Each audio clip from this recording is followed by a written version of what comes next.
নয়াদিল্লিতে ব্রিক্সের সভার সাইডলাইনে ইরানের পররাষ্ট্রমন্ত্রী আব্বাস আরাকচির সঙ্গে বৈঠক করেছেন ভারতের পররাষ্ট্রমন্ত্রী এস জয়শঙ্কর। বৈঠকে দ্বিপাক্ষিক সম্পর্ক সহ মধ্যপ্রাচ্যের সাম্প্রতিক উত্তেজনা নিয়ে আলোচনা হয়। উপসাগরীয় অঞ্চলে চলমান যুদ্ধ নিরসনে ব্রিক্স দেশগুলোর ঐক্যবদ্ধ হস্তক্ষেপ চায় তেহরান। একই সঙ্গে বৈঠকে অংশ নিয়ে যুদ্ধ নয় কূটনীতির ওপর জোর দেন আরাকচি। নয়াদিল্লিতে ব্রিক্স সম্মেলনের দ্বিতীয় দিনেও আলোচনার কেন্দ্রে ছিল ইরান, যুক্তরাষ্ট্র ও ইসরায়েল সংঘাত। শুক্রবার ভারতের পররাষ্ট্রমন্ত্রী এস জয়শঙ্করের সাথে বৈঠকে বসেন আব্বাস আরাকচি। যুদ্ধের কারণে বিশ্বজুড়ে জ্বালানি সংকট ও আঞ্চলিক অস্থিতিশীলতা নিয়ে উদ্বেগ জানান তিনি। এছাড়া দুই দেশের মধ্যে কৌশলগত সহযোগিতা ও আঞ্চলিক স্থিতিশীলতা নিয়ে আলোচনা হয় বৈঠকে।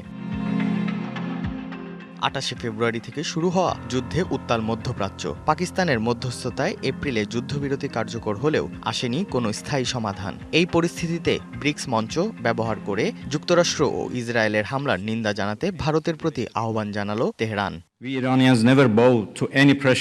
আমরা আমাদের স্বাধীনতা ও ভূখণ্ড রক্ষায় যেমন প্রস্তুত, তেমনি কূটনীতির পথেও সমানভাবে অটল। ইরান ইস্যুতে কোনো সামরিক সমাধান নেই। আমরা চাপ বা হুমকির কাছে নত হই না। আমাদের জনগণ শান্তিপ্রিয়। আমরা আগ্রাসী নই, বরং ভুক্তভোগী।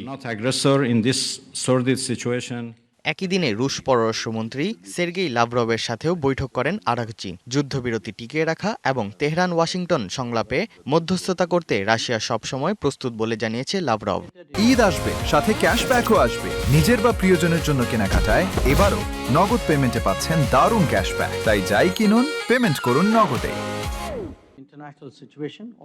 এদিকে ব্রিক্স বৈঠকে মধ্যপ্রাচ্য পরিস্থিতি নিয়ে সদস্য দেশগুলোর মধ্যে মতপার্থক্যের কথা জানালো ভারত।